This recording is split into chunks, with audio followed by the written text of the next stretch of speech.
بسم اللہ الرحمن الرحیم وما من دابۃ فی الارض ولا طائر یطیر بجناحیہ الا امم امثالکم ما فرطنا فی الارض من شیء ثم الی ربہم یحشرون۔ سورۃ انعام کی آیت نمبر 38، جس کا کچھ مضمون کل کے درس قرآن میں بیان کیا گیا تھا اور کچھ اس کا مضمون رہ گیا تھا، وہ بھی سماعت فرمائیں۔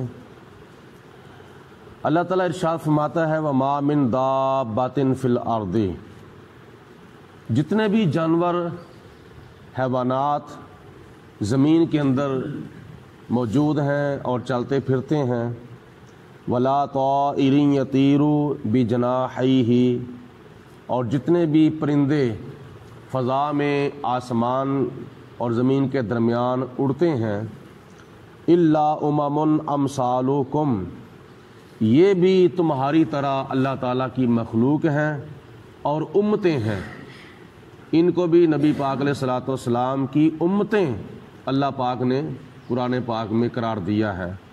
جس طرح تم ہو نبی پاک علیہ السلام کی امت، اس طرح یہ جانور اور پرندے بھی نبی پاک علیہ الصلوۃ والسلام کی امتیں ہیں، یعنی جماعتیں ہیں۔ اور اس کے بارے میں ایک صورت یہ ہے کہ جس طرح تم نبی پاک علیہ الصلوۃ والسلام کا کلمہ پڑھتے ہو، اس طرح یہ جانور اور حیوانات اور پرندے بھی نبی کریم علیہ الصلوۃ والسلام کا کلمہ پڑھتے ہیں۔ جس طرح تم حضور سے محبت رکھتے ہو، اس طرح یہ بھی نبی پاک علیہ الصلوۃ والسلام سے محبت رکھتے ہیں۔ جیسا کہ حدیث پاک میں آتا ہے، نبی کریم علیہ الصلوۃ والسلام ایک جگہ پہ جلوہ فروز تھے اور ایک اونٹ جو تھا وہ بھاگتا بھاگتا آیا اور نبی کریم علیہ الصلوۃ والسلام کے کان میں اس نے کچھ بات کی اور نبی پاک علیہ الصلوۃ والسلام نے اس کی بات کو سنا اور سمجھا۔ اور یہ حضور علیہ الصلوۃ والسلام کی خصوصیات میں سے ایک خصوصیت ہے کہ نبی پاک علیہ الصلوۃ والسلام کو اللہ تعالیٰ نے جانوروں کی بولیوں کا بھی علم عطا فرمایا تھا۔ قرآن پاک میں آتا ہے وَمَا أَرْسَلْنَا مِن رَّسُولٍ إِلَّا بِلِسَانِ قَوْمِهِ، کہ ہم نے جس رسول کو جس قوم کی طرف بھیجا اس قوم کی بولی سکھا کے بھیجا۔ اور نبی پاک علیہ الصلوۃ والسلام صرف ایک قوم کے رسول نہیں، ایک علاقے کے یا ایک ملک کے یا ایک ڈویژن کے یا ایک شہر کے یا ایک سٹی کے رسول نہیں۔ نبی پاک علیہ الصلوۃ والسلام تو مشرق سے لے کر مغرب تک، شمال سے لے کر جنوب تک ساری دنیا کے رسول ہیں۔ اور صرف دنیا کے رسول ہی نہیں بلکہ ہر مخلوق کے حضور علیہ الصلوۃ والسلام رسول بن کر تشریف لائے ہیں، زمین والوں کے بھی، آسمان والوں کے بھی، حیوانات کے بھی، جمادات کے بھی، درندوں کے بھی، پرندوں کے بھی، چرندوں کے بھی۔ اور ظاہر ہے کہ نبی پاک علیہ الصلوۃ والسلام کو پھر خدا تعالیٰ نے تمام مخلوقات کی بولیوں کا علم بھی سکھا دیا ہے۔ اور حضور علیہ الصلوۃ والسلام نے اس اونٹ کی بولی کو سنا اور سمجھا۔ تھوڑی دیر گزری تو اس کا جو مالک تھا وہ بھی چھری لیے اس کے پیچھے پیچھے بھاگا آ رہا تھا، بڑا اس کو غصہ چڑھا ہوا تھا۔ نبی پاک علیہ الصلوۃ والسلام نے فرمایا کہ کیا ہوا ہے؟ اس نے کہا کہ یہ میرا اونٹ ہے، میرا کہنا نہیں مانتا۔ اور حضور علیہ السلام نے فرمایا کہ آپ کو پتہ ہے کہ آپ کے آنے سے پہلے اس نے میری بارگاہ میں آ کے تیری کیا شکایت کی ہے؟ کیا شکایت کی ہے جی؟ حضور علیہ الصلوۃ والسلام نے فرمایا کہ اس نے میری بارگاہ میں شکایت یہ کی ہے یا رسول اللہ، میں جب جوان ہوتا تھا تو اس وقت میں اپنے مالک کے سارے بوجھ بھی اٹھاتا تھا، سارے کام کرتا تھا، لیکن اب میں بوڑھا ہو گیا ہوں، میرا مالک مجھ سے کام لینا چاہتا ہے، میرے اوپر بوجھ لادنا چاہتا ہے، لیکن مجھ سے وہ بوجھ اتنا نہیں اٹھایا جاتا جتنا مجھ سے جوانی کے اندر بوجھ اٹھایا جاتا تھا۔ اور دوسرے نمبر پر اگر میں اس کا بوجھ نہیں اٹھاتا تو وہ مجھے ذبح کرنا چاہتا ہے۔ تو نبی پاک علیہ الصلوۃ والسلام نے فرمایا کہ یہ تیری شکایت اس نے میری بارگاہ میں کی ہے۔ تو حضور علیہ الصلوۃ والسلام نے جب یہ فرمایا تو وہ رابی کہتا ہے، اس کا مالک کہتا ہے کہ اگر آپ کو اس کے ساتھ زیادہ ہمدردی ہے تو آپ اس کو خرید لیں، اور میں تو اس کو ذبح کر کے اس کا گوشت بیچنا چاہتا ہوں اور اپنی بیوی بچوں کے لیے روزی کمانا چاہتا ہوں۔ تو اگر آپ ایسا کرتے ہیں کہ اس کو زندہ ہی آپ خرید لیں تو میرا مقصد پورا ہو جائے گا۔ تو نبی کریم علیہ الصلوۃ والسلام نے اپنے صحابہ کرام سے فرمایا کہ کیا نام ہے، تم میں سے کون ہے جو اس اونٹ کی قیمت ادا کرے گا؟ صحابہ کرام نے پھر اپنی اپنی توفیق کے مطابق حضور علیہ الصلوۃ والسلام کی بارگاہ میں وہ نذرانہ پیش کیا، اور نبی پاک علیہ الصلوۃ والسلام نے پھر اس اونٹ کی قیمت جو تھی وہ اس کے مالک کو دے دی، اور بعد میں نبی کریم علیہ الصلوۃ والسلام نے اس اونٹ کے کان میں پھر ایک بات ارشاد فرمائی جس کی وجہ سے اونٹ کی آنکھوں میں آنسو آ گئے۔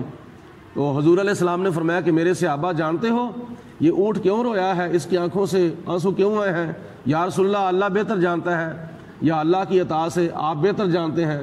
حضور علیہ الصلوۃ والسلام نے ارشاد فرمایا کہ میں نے جب اس کو یہ خوشخبری دی تھی کہ اے اونٹ، اب تجھے ذبح بھی نہیں کیا جائے گا، تجھ سے کام بھی نہیں لیا جائے گا، اور تجھے کھانا جو ہے وہ پورا پورا دیا جائے گا، تو اس اونٹ نے پھر میری بارگاہ میں آگے عرض کیا ہے یا رسول اللہ، جس طرح آپ نے مجھے چھری سے بچایا ہے، میں دعا کرتا ہوں اللہ پاک قیامت کے دن آپ کی امت کو جہنم کی آگ سے بچائے۔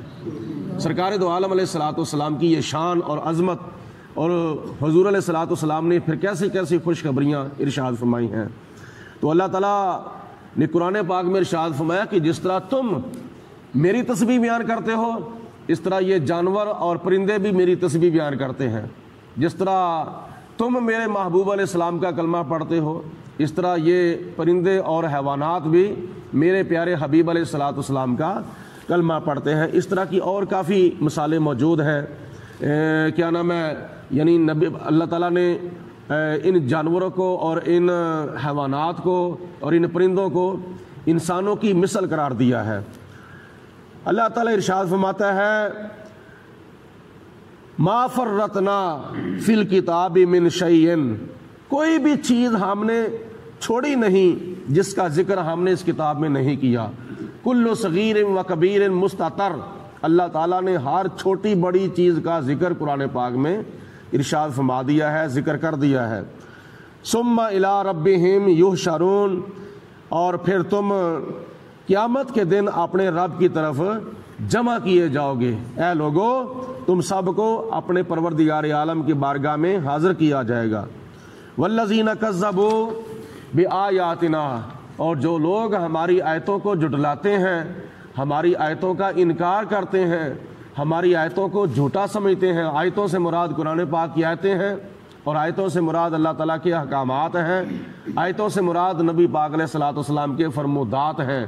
جو لوگ اللہ اور اللہ کے رسول کے احکامات کو جھٹلاتے ہیں، اللہ فرماتا ہے سمم، وہ گونگے ہیں، و بکمن، اور وہ اندھے ہیں، وہ سمم وہ اندھے ہیں، بکمن وہ گونگے ہیں، فی الظلمات، اور وہ گمراہیوں کے اندھیروں میں ہیں، من یشاء اللہ یضللہ، اللہ جس کو چاہتا ہے گمراہ کر دیتا ہے، اور اتنی دیر تک خدا کسی کو گمراہ نہیں کرنا چاہتا جتنی دیر تک وہ خود گمراہ نہیں ہو جاتا۔ شیطان خود پہلے گمراہ ہوا تھا تو پھر خدا کی ذات نے اس کو گمراہ کیا تھا۔ وَمَن يَشَاء يَجْعَلْهُ عَلَى صِرَاطٍ مُسْتَقِيمٍ، اور اللہ پاک جس کو چاہتا ہے سیدھے راستے کی طرف ہدایت عطا فرماتا ہے۔ تو جس کی نیت ہوتی ہے نا کہ میں سیدھے راستے پر آ جاؤں، پھر خدا تعالیٰ اس کو سیدھے راستے کی طرف ہدایت عطا فرماتا ہے۔ اس لیے ہمیں اپنے اپنے نظریات، ارادے اور نیتیں ٹھیک کرنی چاہیے تاکہ اللہ پاک کی ذات بابرکات ہمیں صراط مستقیم کے اوپر استقامت عطا فرمائے۔ وآخر الدعوانا ان الحمد للہ رب العالمین۔